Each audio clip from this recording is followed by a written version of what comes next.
এবং গতকাল উনি অভিযোগ করেছিলেন যে এই শাসক দল নেতাজি সুভাষচন্দ্র বসুকে কন্টিনিউয়াসলি অপমান করছে এবং তাই জন্য উনি মালা দিনতে গিয়েছিলেন এবং সেখানেও চোর স্লোগান শুনতে হলো প্রাক্তন মুখ্যমন্ত্রীকে।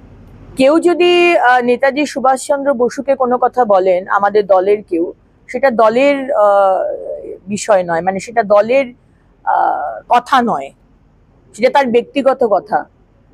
আমাদের স্পোক্সপারসন যতক্ষণ না কোনো কিছু বলছে, আমাদের মাননীয় রাজ্যের সভাপতি যতক্ষণ না কিছু বলছেন, আমাদের মাননীয় মুখ্যমন্ত্রী যতক্ষণ না কিছু বলছেন, ততক্ষণ প্লিজ দুটোকে এক করবেন না। আর দ্বিতীয়ত হচ্ছে চোর চোর স্লোগান দেওয়া মাননীয় এক্স মুখ্যমন্ত্রী মমতা বন্দ্যোপাধ্যায়, আপনি চুরি করেছেন, আপনি খুন করেছেন, আপনার শাড়িতে রক্তের দাগ আছে, আমরা সবাই সবকিছু অনেক কিছুই বলি, তার তদন্ত হবে এবং আপনি করেওছেন।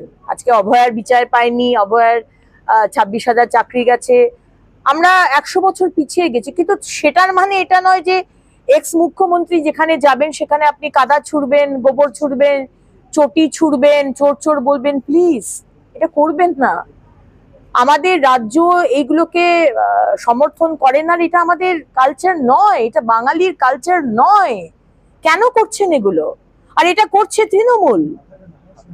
আগের দিন যেটা করা হয়েছে সেখানে পুলিশ বলে দিল, কারা কারা ছবি দিয়ে দেখিয়ে দিল আপনাদের মাধ্যমেই, আপনাদের টিভির পর্দায়, আপনাদের পোর্টালে দেখতে পেলাম যে তারা সব তৃণমূলের লোক। আপনাদের সংস্কৃতি এটা হতে পারে, আমি জানি আপনারা 15 বছর ধরে এটাই করে এসছেন, কিন্তু এটা নতুন সরকারের সংস্কৃতি নয়, এটা পশ্চিমবঙ্গের সংস্কৃতি নয়। প্লিজ এটা করবেন না। তোলাবাজি